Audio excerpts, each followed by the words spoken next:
Is it Reid Hoffman who said, as a startup, your default is dead, right? Like you have now to prove that you can exist. It's like you're jumping and you're trying to assemble the plane. That's pretty much our story. The cost of your mistake is directly proportional to the amount of money you have. The more money you have, the costier mistake you'll make. It's true. So 2013, we made really costly mistakes. The very first challenge was my bond in my apartment. I had a work permit in South Africa. And my work permit was linked to me being employed with MTN. They're like, you left MTN? I'm like, yeah. They're like, but we're going to cancel your bond. I'm like, what? We have Dare Okodjou in the house, a fintech pioneer and the founder of Onafriq, formerly known as MFS Africa, Africa's largest digital payments network. Now, Dare started his career at MTN Group, leading mobile money innovations, but he saw a massive problem: how to connect Africa's fragmented financial systems. In 2009, he took the leap, founding Onafriq with a vision of making cross-border payments seamless. Fast forward 15 years, Onafriq now operates in 42 countries in Africa, over 500 mobile wallets. From telecom executive to disrupting fintech and pioneering financial inclusion. Welcome, Dare. Thanks, Maria. Good to be with you. No, the pleasure is ours, and thank you for taking the time to chat with us. I would just jump into it. You started Onafriq 15 years ago now. That was 2009. I bet it feels like a lifetime ago. Tell us, when you started compared to now, did you predict what would happen? What was that journey to date? Thanks for having me. And maybe just a few precision. So we say Onafriq. Oh, Not one. Onafriq.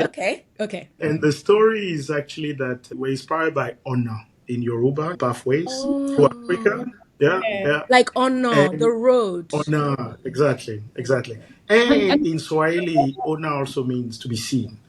So it's that kind of those two things about Africa, the pathways across Africa, but also Africa to be seen. So that's the story behind the I name. love it. And it resonates in any language, and indeed, it does call out the idea of one Africa. And then we built in the Francophone, me being from Benin, of course, kind of pronounce it more like the Francophone way rather than the Anglophone way. So it does invoke the one Africa idea, but it's on Africa. What inspired the name change, actually? Just curious. I know the name changed a couple of years ago. Yeah, it's a combination of things. So one of them being that the MFS itself was becoming a little bit generic. A lot of our partners from MTN to Orange to Airtel were talking about MFS teams, which stand for Mobile Financial Services. So there was quite a bit of confusion. It was funny. I saw on LinkedIn one day a job ad for Ericsson that said, hey, the head of MFS Africa for Ericsson. I'm like, I didn't know my job was on the internet. So that was part of it. The second part of it was the M in our MFS Africa was definitely mobile. But by 2023, our story was, while deeply anchored in mobile, it was beyond mobile. We have made the Baxi acquisition in Nigeria, and we're dealing with wide network of point of sale devices. We have made the acquisition of GTP in the US, which brought us in the world of card. And our story is one of interoperability, irrespective of the form factor. So we also wanted to kind of move a little bit away from the M. And then lastly, through all this acquisition, culturally, there was also the ex-MFS Africa people, the ex-Baxi people, the ex-GTP. So we thought, look, how many times in life you get to choose your own name? You and I, we didn't get that chance, right? We just got given one, and we have to grow into it. So we said, if we have the chance to actually reflect and pick a name, having had by then 13 years also experience, what will we pick? And we picked this one. And it's 2 years old, and I'm actually, of course, there was a little bit emotional for me. I'm from Africa, from the beginning, and so on. But I'm glad we did it, and I think it's resonating with our market. I love the name. It's such a deliberate name, and I didn't know this. So it's lovely. Thank you so much for sharing that. One question that I had was your move from going back now, MTN into Onafriq. Yeah. How did you make that decision that this was what you were going to do? Was it more a slow burn or a quick decision? I think a bit of both. One of my friends from business school told me many years later, one of the very first investors in Onafriq, actually. So him and I met in business school. His name is Daniel Peterson. And when many years later, we were talking about things to do in life. After business school, he went into corporate. I spent a few years at MTN, and then I started Onafriq. And I was telling him how, man, this path is so difficult. I wish I just pick a banking job or a consulting job like everybody else. And he's like, no, Dare, never. The first time I met you and we were just talking, he said, what you going to do after business school? He said, I'm going to spend a few years in corporate and start my own business. I have no memory of actually telling him that. But it seems like it's been in me for a while. And that's part is true. I was born into a middle class family in Benin, and in the good Yoruba tradition, my mom was always selling something. Her day job was being a nurse, but she had all sort of businesses when I was growing up, and we were all involved in those businesses. Free labor, and that's way. So I tell people I didn't learn business in business school. I kind of know business, how to traditional way you take 100 and you can make 101. What goes into make that 101? So that was always in me. And then through my experience working for MTN has been one of the best things in my life in that time, because it was the time where Africa was kind of reclaiming itself. I moved back from Paris. This is 2006, and I moved straight to Johannesburg, and it was the place to be. We were driving toward the World Cup. It was the Africa Renaissance. A lot of people were moving back from the diaspora, and Johannesburg was just the best stop before you move to Nairobi or Lagos, that. And I think those years, so many things seemed possible. It was just like we just getting started. MTN, remember, if you can remember, mobile was itself getting started. Yeah. You go, Lagos was yellow from all this scratching card that people were MTN just cards, living yes. MTN cards. So everything seemed possible. And by the time the more we were getting closer to the World Cup, really felt like nothing could stop us. This is Lions on the Move. I don't know if you remember that report from McKinsey. There was a A few lot of, companies were birthed in that time. The I'm telling McKinsey you, I'm Lions of telling the you. Africa on the Move, yes. So it was great to be part of it, but it just those moments. I guess Silicon Valley had its time. London, Paris. I would say there was a generation in the 2000 in Joburg that will, when we look back, many people who were in Joburg in that time will have altered the path of Africa. And I was part of that group. So it was just accelerating. And by 2009, I have been now 3 years or more than 3 years in MTN working on mobile payments, driving what is now MTN Mobile Money. And the telecom guy in me couldn't stop seeing the network. Like I could just see a network being birthed here. And how do you bring a network together? How do you connect these things? Just couldn't shake it off. And I also knew, and this is probably the silliest part of me doing this, but probably the only way to do it, which is I left without being clear. Because I figured 2009, and that's why the confusion sometimes. Onafriq actually got started in 2010, but I left MTN in 2009, in April 2009. And the main reason was I just figured I have seen so many of my friends and myself after work, we have these drinks and talking about all the businesses we're going to build, all the side hustle, all these things we're going to do. And I just felt we will never do it. If I'm in the comfortable corporate work, and I was single at that time, no kids. I'm like, man, if you don't do it now, if Yeah. you give 2 years, there's just no chance I'll do it. I'm like, the best way to do it is kind of when the Viking went to England, burn the boat. Yeah. So just there's no way back. So I said, okay, let me leave. And I had a bit of savings. So I said, okay, I could do a bit of consulting gig here and there, but I just needed time to think about it.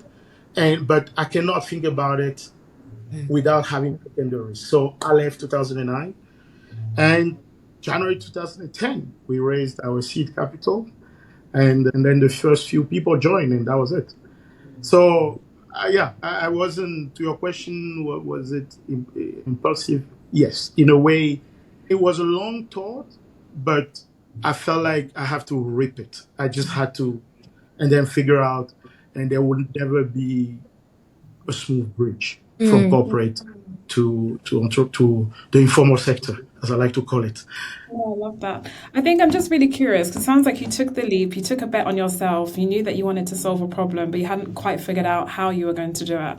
I'm just really curious, what were some of the challenges you faced in the early days, and how did you go about validating what you were looking to build and then going on to raise that first round? Talk us through that journey. Yeah, Yvonne, the very first challenge was my bond in my apartment in Johannesburg. What I didn't know at that time was that I had a work permit in South Africa. And my Oh, work permit was linked to me being employed with MTN. course. And on the back of that, I got a bond from a bank here to buy an apartment. So apartment I was living in. And so I just left. And of course I needed to renew the work permit because now I was no longer linked to MTN. So I got the work permit, MFS Africa, and I sent it to my bank. And I got a call. They're like, "You left MTN?" I'm like, "Yeah." They're like, "But we're gonna cancel your bond." I'm like, Okay. "What?" So yeah, we gave you the bond on the basis that you were working with a preferred employer. Now we don't know who this MFS Africa is, but it's not in our list. So they said they're gonna cancel the bond. That was my first challenge, like 1 month in. Whoa. So I remember me going to meet my banker with my best suit, with a copy of my. I have a master from in telecom engineering from Paris, Telecom Paris. I have an MBA from INSEAD. There was an article that was just being published by The Economist, which had my name in it. So I brought the article and I told her, I'm like, "Look, I promise you I can get a job if this doesn't work out. But I just need you to work with me. Don't cancel this board." Eventually they didn't, but they repriced it up. Wow. So that was 1 month in. And this was nowhere in my plan. Baptism of fire. I'm Like telling you. deep I'm end. telling you. Second unexpected turn was, and by this I was getting close to raising the money. It was clearer. I had prepared a deck. I've shared with a few people. But December, my girlfriend then, now my wife, said she's pregnant. My girlfriend then, now my wife, said she's pregnant. Yeah. And I'm like, I remember it was a Champions League game playing Barca against Chelsea. So I had to just pretend the game is what getting my attention. But now I'm thinking in my head, how the hell am I going to do this? I had this idea I'm going to be on the road. I just give me 2 years. I'm going to work like crazy. And like every entrepreneur, year 3, we will start making money. Year 5, we sell. That one. And now, first child, I don't even know what to do, how I'm going to travel. Anyway, that was the second one. But that forced me to rethink the approach because initially I didn't think I will need a team for a while because coming from the network world, I knew networks are very hard to get going. Just Yeah. think the guy with the first fax machine, how useless he was until you get a lot of people. I thought I could spend quite a bit of time trying to get agreement, get things in place before I start bringing people in. And I had enough saving to sustain myself.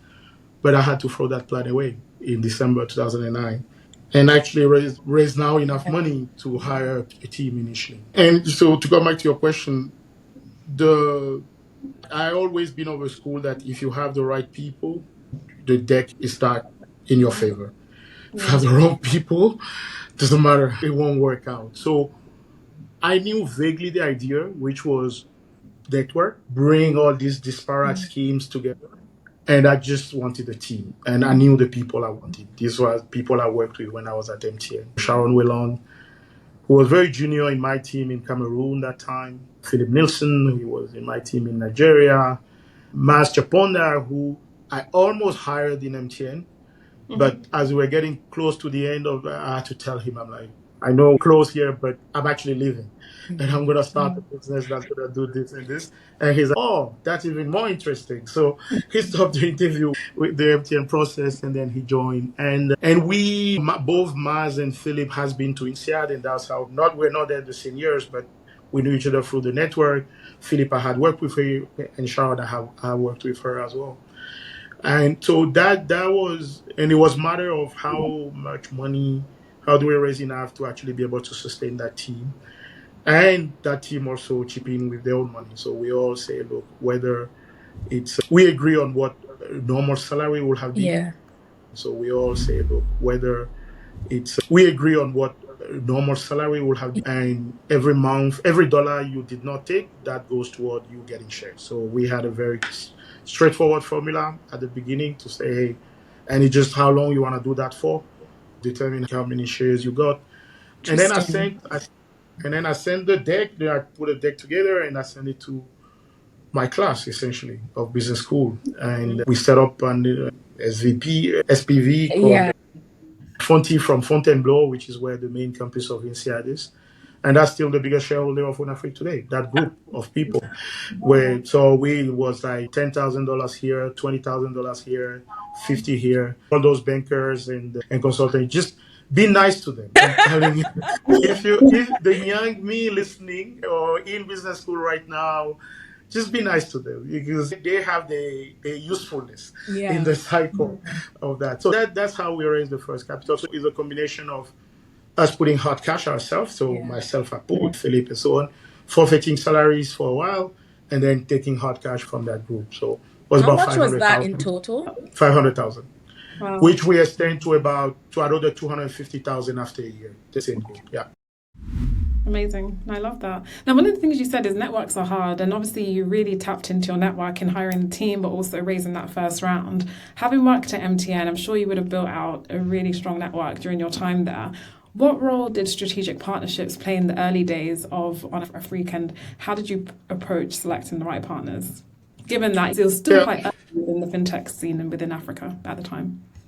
No, that's actually one of our secret sauce at Onafriq. And we literally call our clients our partners. If you run around the Yeah. company, that's the word we use. We never say client or just partners because we understood from the beginning in building the network that it has to be a partnership. And you have to go back to 2010, 2011, 2012. We were innovating on top of an innovation. Mobile money, beside M-Pesa, Yeah. Yeah. there was no real, it was an idea, right? And it was an experiment. So we had to really build partnership, and many of those we grew together.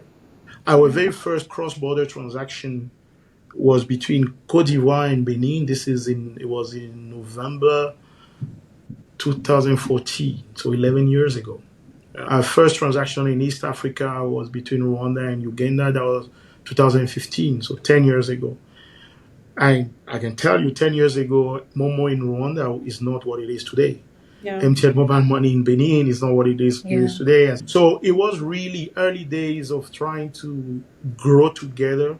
And the problem we were solving, or our proposition to those partners, was number one, the bet that people will send money to phone numbers the same way they send text has legs. That's the cardinal idea of mobile money itself, right? And our bet is if that is true in domestic, people will expect the same to be true cross border. And once we launched Cote d'Ivoire to Benin, I remember people in MTN call center calling to us why Niger was not possible, why Nigeria was Mm. because they couldn't understand why I can call this destination, why can But I I send can't money pay. to But they there? didn't know it was And completely different yeah, infrastructure. yeah, Yeah. absolutely. And no, for them, if one is possible, maybe you tell me it's only domestic. But if you Mm. tell me I can do Cote d'Ivoire to Benin, why can I do to Togo? What is the logic? And actually, you think about it, there's no reason it shouldn't be Yeah. possible. So that was the promise that we put to our partners to say, this thing, there is no, yes, we found some borders and regulation put these things in some borders.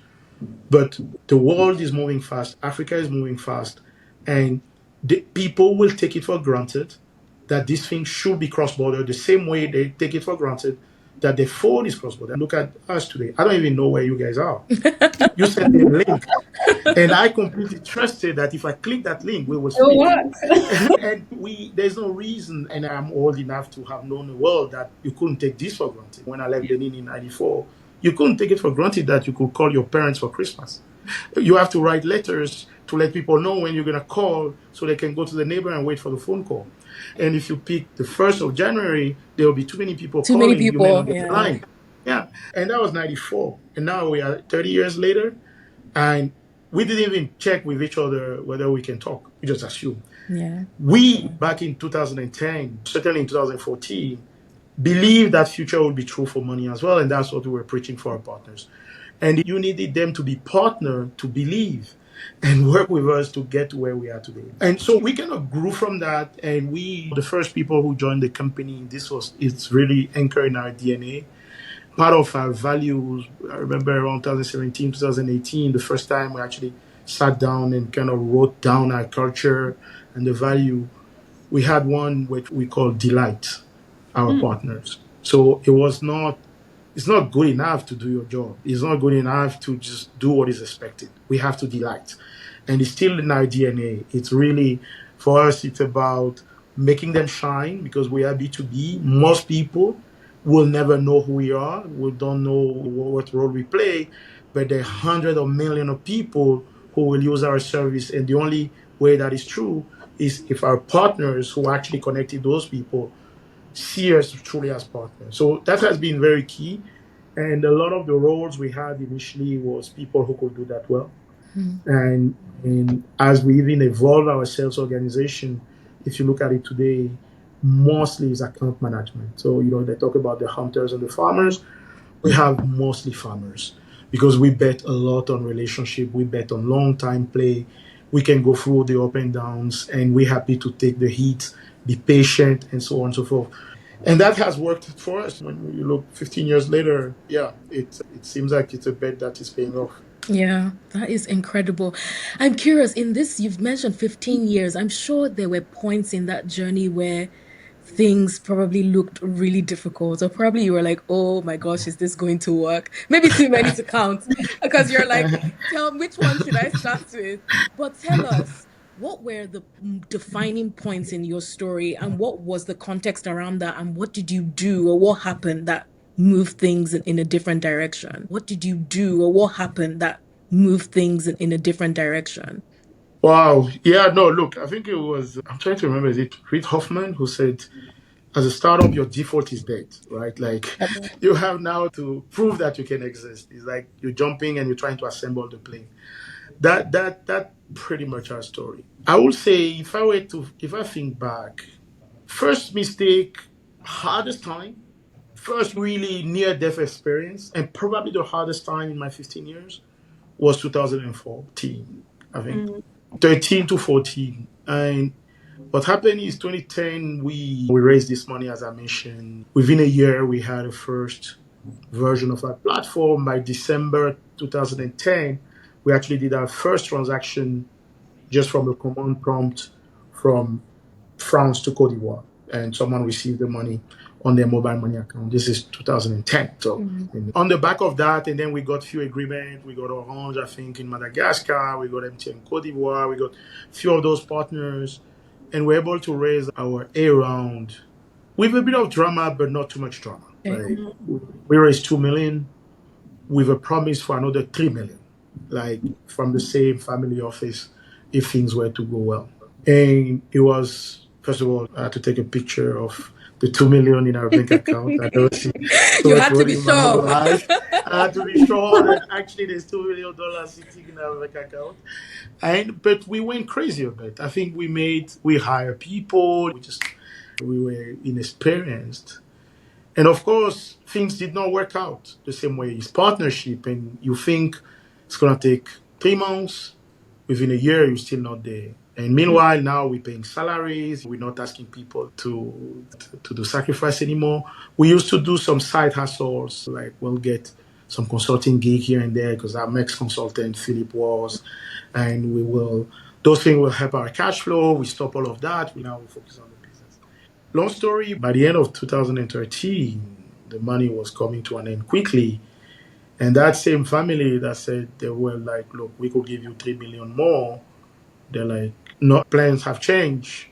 We got into our own issues. We need to keep all the cash we have. Yeah. So 2014 started like on top of a hill. Like we were breathing carbon the whole year. And I don't remember much from that year because I was just in my own world. Trying to stay But alive. trying to stay alive. And I tell you, it went all the way to the wire. I think we came to maybe 1 week of cash left in December. And how we actually came out of it is kindness of strangers. It's not, and I actually said when I end up writing the book of Onafriq, I'm gonna call it kindness of strangers Wow. because that's eventually what pulled us out. But what I learned though, when we didn't die, but what it forced us to do, when you don't have money, you focus. Let me tell you. And I tell you also, you tend to make the cost of your mistakes is directly proportional to the amount of money you have. The more money you have, the costier mistake you'll make. That is true. So 2013, we made really costly mistakes. So 2013, we made really costly mistakes. Following that Lion on the Move, we thought, they say it's consumer facing. We must Let's go keep consumer facing. Where go? We created a brand. We spent money on marketing. How silly! We spent all that money. If we didn't have the money, I promise you, that would not have been even an idea. We will have thought another way. So One of the lessons I learned from that time is just a bit of hunger. The hard moments are defining moments. And when I look back, we grew so much as a company when things were against us. Like we were just, those were the defining moments. I don't think, I mean, we have made some good progress in peacetime, but most of our progress has been made on war times. And I learned that through that time. I learned by the time we actually, so we ended up raising like $500,000 just by Christmas 2014. And then by January, we have signed M-Pesa and there was a press release. Whoa. And that was it. We took off from there. Then we ran into other issues. 2017, it came close as well, probably more like 2 months from day zero. Few of those moments along the way, but the constraint that you put on the system. If you have good people, if you don't have good people, just go home. Shake everybody's hand and go home. But if you have good people and constraint comes, magic happens too. Yeah. Like, and for me, those 2014 was the first time I saw it. And every time things get a bit harder, part of me is okay, we're going to grow. And that's why sometimes my team, they're like, Metare, it's a crisis and you're so cool. And so I'm like, no, I'm not. I'm hustling inside. But part of me is seeing that this is an opportunity. We're going to learn, we're going to grow. And it has been true since then. I don't welcome them. I prefer peacetime too. But we became pretty good in wartime. One of the things I'm really curious about, because obviously you've expanded to over 40 countries, what do you think has been really key to scaling successfully in such a diverse market? I think people again, huh? I mean, for a while, how many languages was a criteria for us in recruitment? Like, we just wanted people who will add to how many languages we speak as a team. We had people from everywhere, and we continue to do. The second thing is, from day one, it was clear, it's literally in our name, MFS Africa and Onafriq, that our market in this network business, our market has to be the whole continent. We're very clear. And otherwise, it just doesn't make sense. Then you do a different business in South Africa, yeah, or just do a different business maybe in Nigeria. But for a network to have the impact and the significance that we want, going back to what I said, just we want people to take for granted that if they see a number, they can pay it. That is not true and is incomplete if you don't do the whole continent. Yeah. So it was never an option. So we never approach expansion as a growth thing. It's a core thing. It's not. So everybody in the company just knew that our goal is 54. And we have it here in Joburg in the office. Like, the goal is 54. It's not a subset. It's not. We've just done Somalia this year, and we're gonna do Seychelles too, and Capo Verde and Principe. We will cover all the continents because that was so clear. It's just part of our planning every year. So, of course, partnering with mobile network helps us a lot because they tend to also be multi-markets. Group agreement with MTN, we cover a certain number of market, Airtel, whatever. That drove us to probably our first 30, 35. The rest is a bit more intentional. To add Somalia is intentional. It's so easy to say, okay, Somalia is too complicated. How much money really you're going to make there and so on. But we know if you are in the Horn of Africa and you are an ordinary person in Kenya doing business, Somalia is important for trade reasons, right?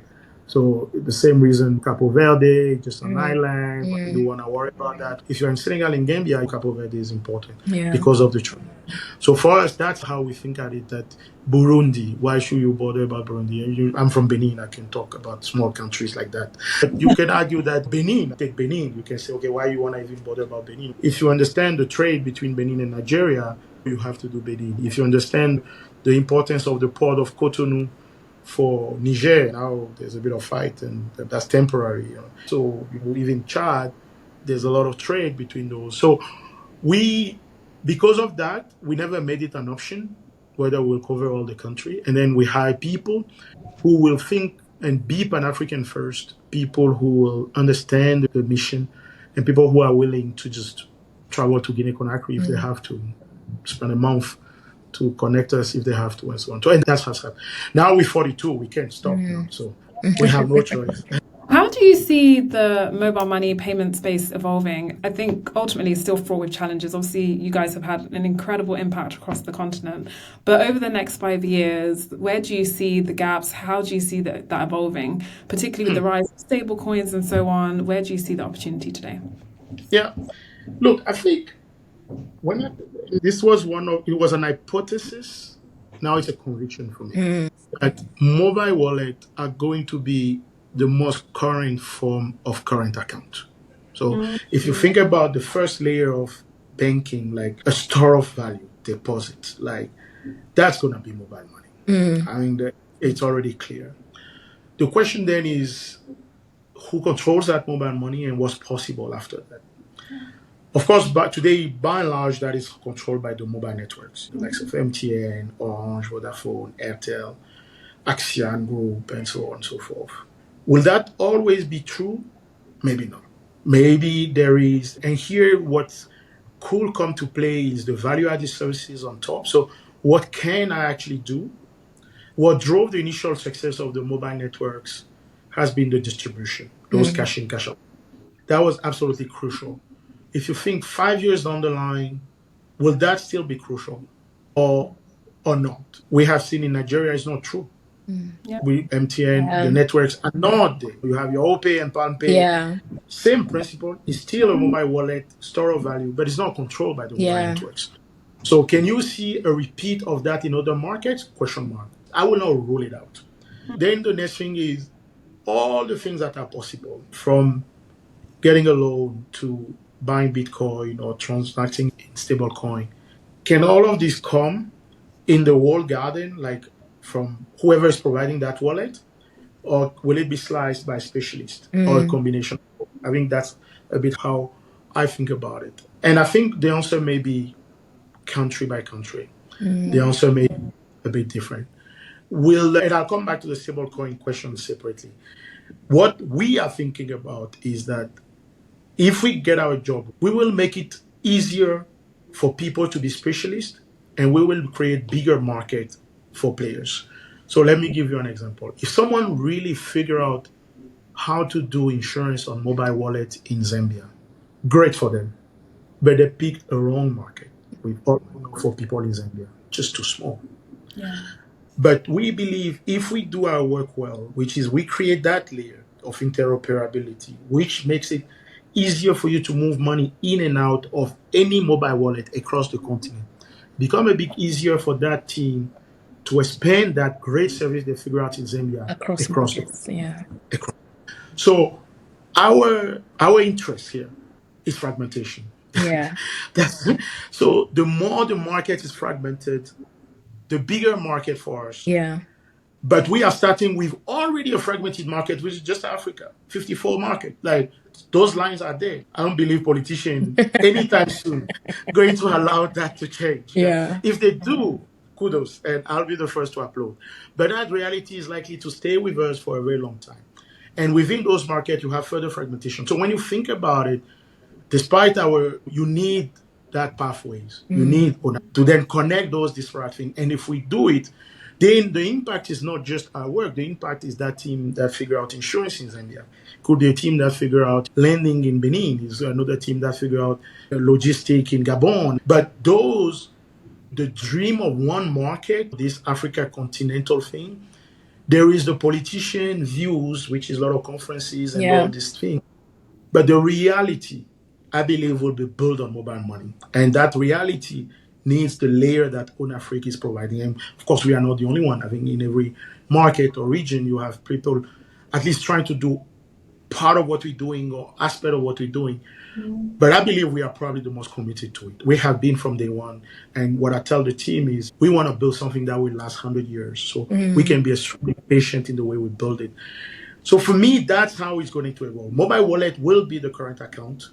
It's not, I don't think the provider of the mobile wallet will dominate the full stack, certainly not in every market.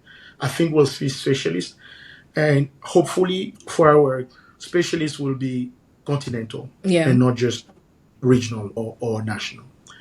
And if you come back to stablecoin, I call it the mobile money of the internet. I love that.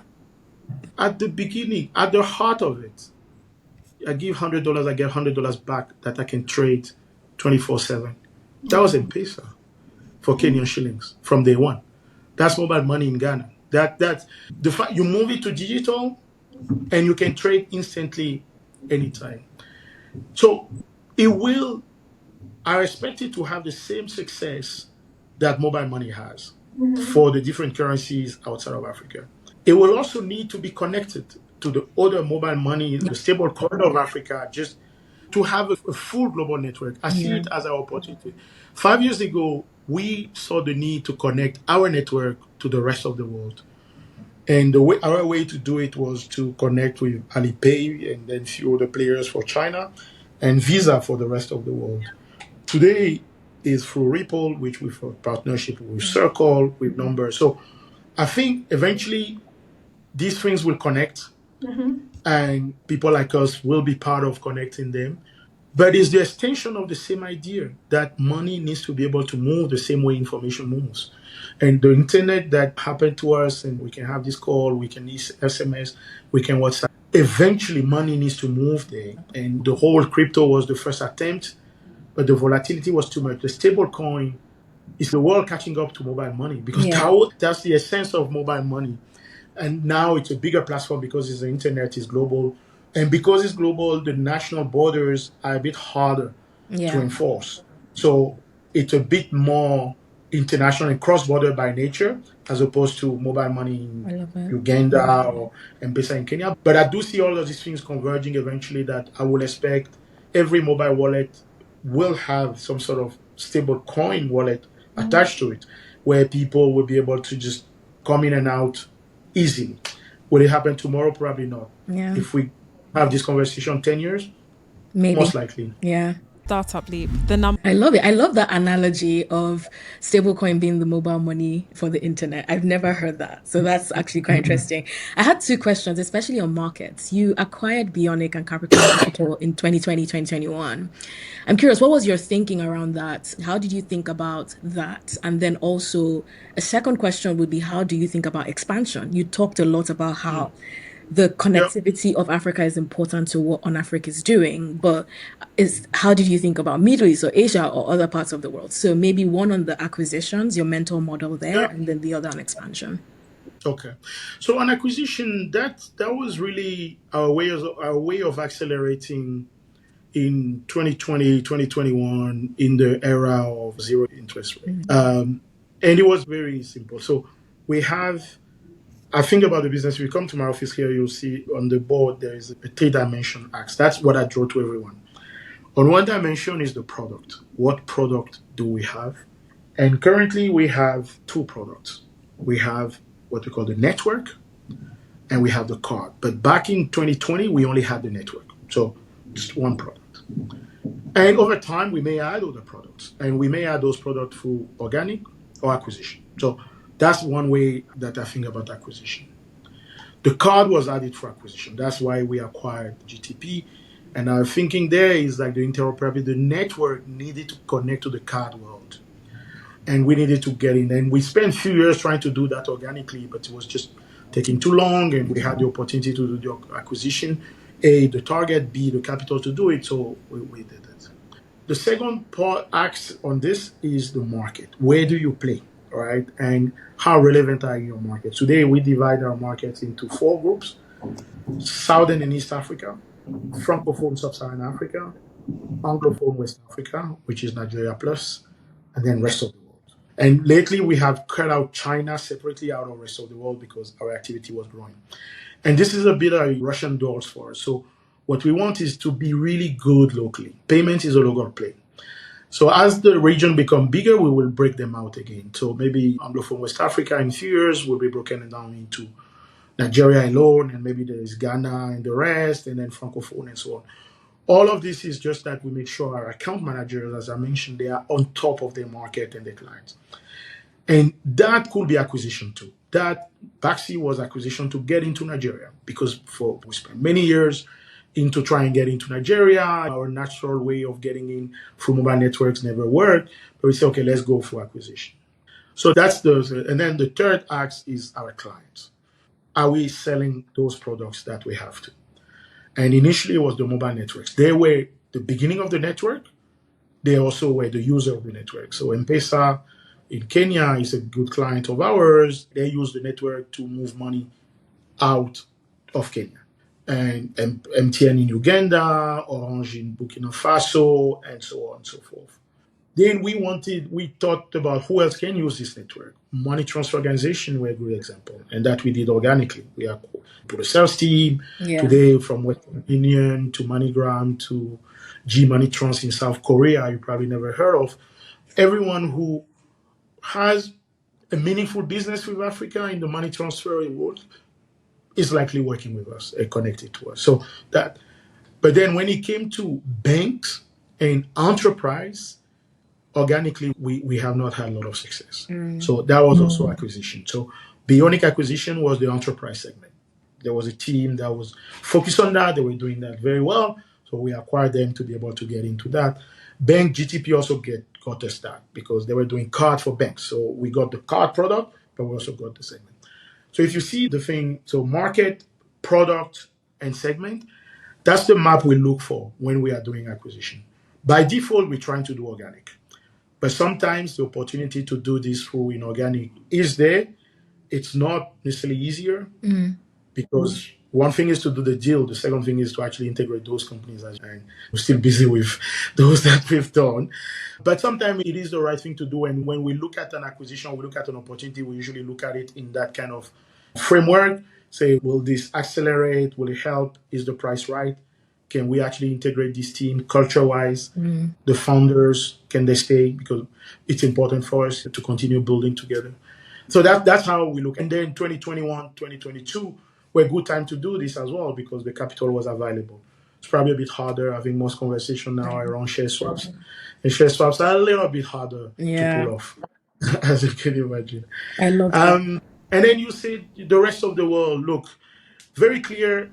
And I will never say never. Maybe one day there's another CEO who has a different idea about how it should run. But one leg of any transaction we do should be in Africa. So we are not interested in processing transactions between the US and Philippines, between Europe and the Middle East, between the Middle East and India. Those are big corridors, we understand, but it's in our name. It's about Africa. So our focus is in Africa. One leg of our transaction, and most of the time, both legs are in Africa. We believe the opportunity is incredibly large. Just get the intra-Africa right. And we believe we are extremely well positioned to tap into it. So I consider everything else as distraction. And sometimes my team hates me for it. They're like, yeah, I know. There are good business everywhere in the world. But I focus just is want to buy important. business. Yes. Yeah. My business, one leg of every transaction is in Africa. That is so interesting. One question I wanted to ask you, touched on it before. It's a bit left field, but you manage this massive team of enterprise account managers, but then also there's a technical engineering infrastructure that you need to manage a team like this. How did you do it? Because the common trope is that there's a dearth of talent, technical talent on the continent. But how do you manage enterprise grade integrations with all of these global partners and build the technical team to support that? What's been your approach? People and culture. Yeah. People and culture. So I've always, and we've been lucky to have good people, and normally good people attract good people. I say the passage that was a bit difficult for me was when we had to hire people from corporate, and that was again 2020 to 2023. It took a while to figure out who actually to hire because culture is it's a flaky thing, but it's so important. And few hires can change your culture. And that we made mistakes, certainly, but we've recovered. We have the intellectual honesty to recognize mistakes. I always tell my team, I don't double down on mistakes. And I think I read somewhere it says, it's better to recognize you went through the wrong door than spending your life in the wrong room. Yeah. So when it's clearly that it's a mistake, don't try and just justify it, but just call it. It's a mistake, we roll back. That helped us with attracting people, keep the right people, and then get them to balance that. The other luck I had, I think, is that my own trajectory. I'm an engineer first and foremost. I'm a telecom guy. I think in network. If I could pick a job, I'll do product. That's my happy place. But I'm pretty good with people. And that combination, which was built over years, helped me at least identify what needs to be done and be able to sense who can do this. And once you have those things in place, so we have our tech team, our CTO, Tayo Ogunlade, came from the Baxi acquisition. Young from Nigeria, he's here with me in Johannesburg now. Amazing what he's been able to do to grow from that to now our group CTO. Luke Chorere, who is our group CPO, is the founder of Bioning, which we acquired. And now I like to be product. Luke is product. Like he's really the product guy and we between and then so once you have that, it helps to pull. And it helps to pull the rest of the team and to write the people and inspire the rest of the team in that. So yeah, part of the complexity in our business, which is also the moat, is that you have to actually manage those things well. You have to manage the enterprise side, your account management, your account plan, your personal, your interpersonal with the right stakeholders. You have to be able to do all of that well, but you also have to be able to do a right product. Creative. Delivery, yeah. Absolutely. And you have to do real-time payment in Guinea-Conakry, despite the internet in Guinea-Conakry. And that's what we do. Love it. Awesome. I love what you said about intellectual honesty as well and just ensuring that you don't repeat mistakes that you make. Now, one of the things that we love to do before we wrap up is just to take a little step back. If you were building back in 2009 again, time machine, you had to give yourself one piece of advice, what would that be? Oh, wow. Just one. Just one. Okay, let's make it two. Let's give some room. Double your time, double your money. So whatever you think is going to take a year, just make it 2. If you think you need 100, make it 200. I wish someone told me that.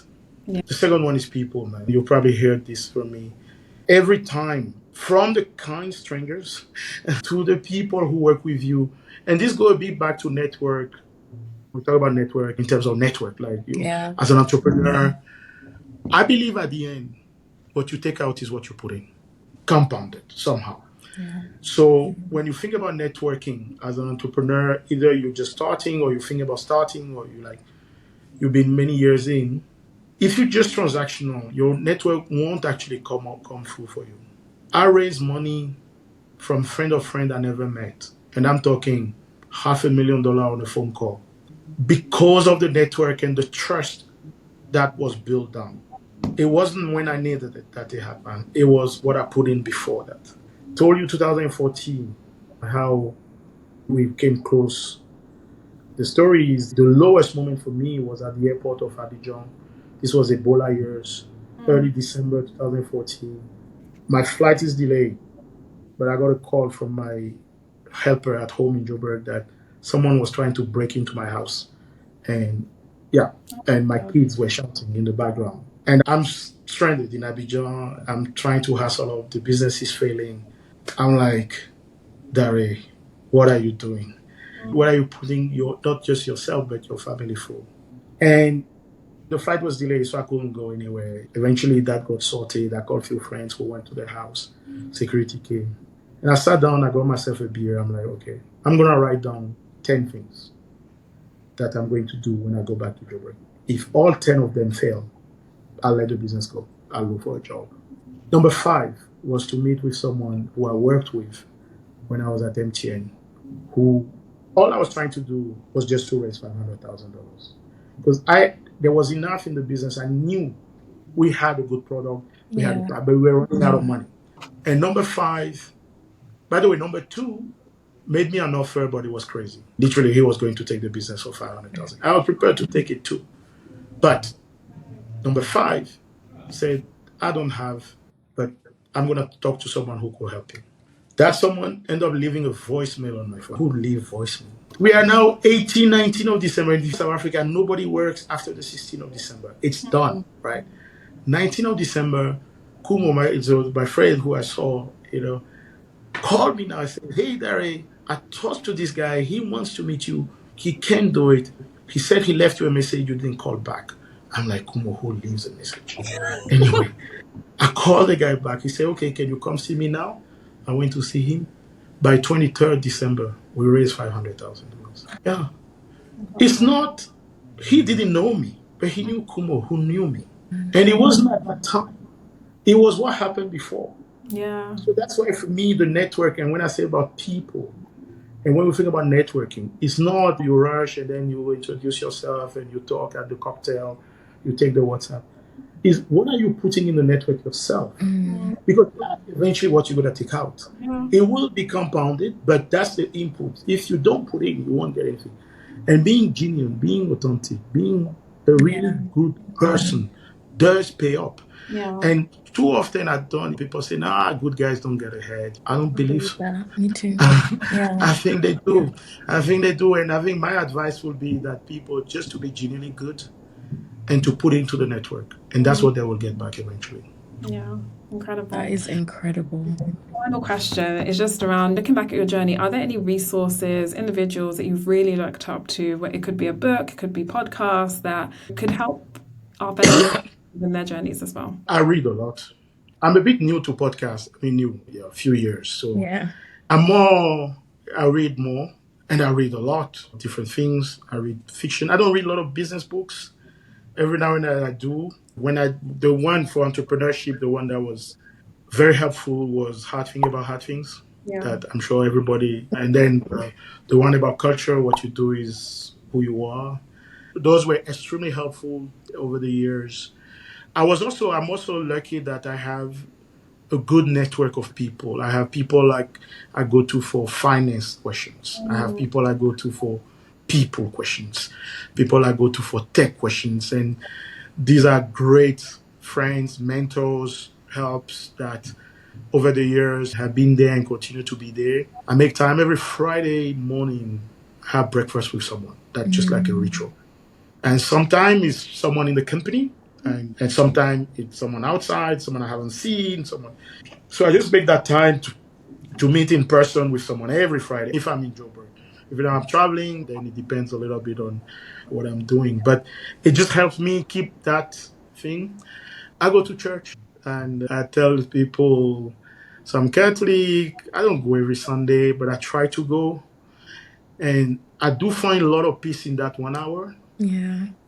Just listening, and it's that 1 hour you just have to listen, right? For the priest. So you have to, and sitting there and reflecting, and sometimes my mind goes, sometimes I don't even follow really what the priest is saying. But being in the room, I always find peace in it. So those has been good for me. Reading, I read a lot. I cook. That also helps me a lot. If I'm super stressed, when I go home, I'm in the kitchen. I like that. Sometimes What's I your don't even favorite meal? eat. What's your favorite thing to cook? I can do anything. By the way, I do jollof better than most people. Hey, And I'm looking there are at you. I'm Nigerians looking and at you straight. Ghanaians on this call. They Oh. I just need know. nice views. We're letting you have your banter, but we're just watching you. I love it. No, so yeah, I find a lot of PC doing that. Put my music on, and the more complicated, the better. The things that requires you to do 2 or 3 parts with a bit of wine, nice music, and by the time I finish, I'm back to myself. I love that. I love that. Thank you so much for spending time with Great. us, Dare. It was so lovely to speak with you. My pleasure. Thanks for having me. Leave a review. Tell us what you think of this episode on all our platforms at the Startup Leap Pod. Do you have a question? Ask us and we'll ask our guest. Go to thestartupleap.io. See you next time.